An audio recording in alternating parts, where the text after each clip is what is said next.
Монгол гэх юм бол яг цөөхөд яг иймхүү төрлөөр бүжигдэг бандар идэг. Тэгээд одоо энэ тэмцээн ч гэсэн зөндөө орчиж магадгүй. Тэгээд би болохоор чадж байгаа юм дээр л дүгээлээ гэсэн утгаар бандартайгаа бас одоо энэ тэмцээнд орж байгаа бандартайгаа бас ан маань үзэлцээ л харна.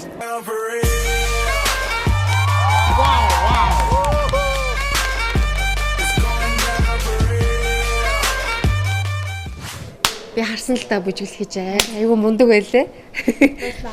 Шүүгчд юу гэж байна?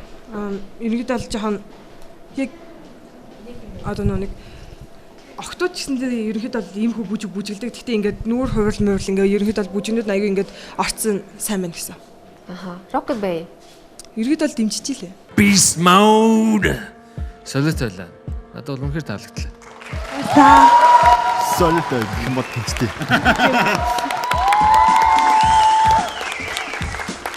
Яах вэ л охтууд ингээд бүжгэлдэг л дээ. Яг штэ. Ярддаг морог гэж нэг үү. Манай авьяастай монголчин шоуны яалгч болоо 100 сая төгрөгийн эзэн болцсон. Хааштай хүмүүстэйгээ гэр бүлийнхэнтэй ингээд явж ийн гэдэг төсөөлтөө. Хөл газар хүрэхгүй л хайрлахад. Өөс та нэрээ.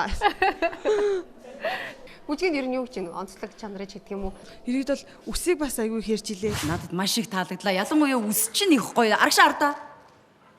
Ингээр их сонирн байгаа даа. Энэ бас их нэг гариг андуураад ирсэн юм шиг те. Энэ үс ямар учиртай юм? Түрүү их гоё юм бүсгүй төрхтөө орж исэн үсээ дээш ингэсэн чи энэ чи эрэхтэй хүн гараад ирэх юм. Ерөнхийдөө бол тэмцээнд орохоос өмнө үсээ юм болгоцсон байсан. Яагаад? Зүгээр л. Ээж нь уурлахгүй нь. Яг ихэндээ л нэг жавуурсан л да. Тэгээ сүүл рүүгээ за одоо угаасаа урах чимч юм гээл тэгэл. Би тэгээ одоо чиний ингээ үсээ ингэсэн чи одоо хэрэгэн гарах нь дээ гэж энэ хэлсэн л дээ бас. Тийм аа. Тэгэл гоё эмгтээлэг хувцас өмсөө явахаар л май гэж болгочихоо. Аа. Тэгэл энэ хипхоп бүжиглэхээр л май гэлтэй ш нуучихоо. За надад маш таалагдлаа. Баярлаа.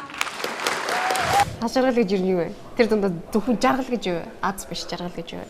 Яг тухайн одоо хийж байгаа эсвэл одоо ингээ мэдэрч байгаа зүйлсээ илүү одоо кайф авах тэрийг илүү ингээ бусдад түгэж чадах одоо чинь дүнгийн тайзнараар бүжиглэхэд алга ташлтад миний удаа аз жаргал хэлээ.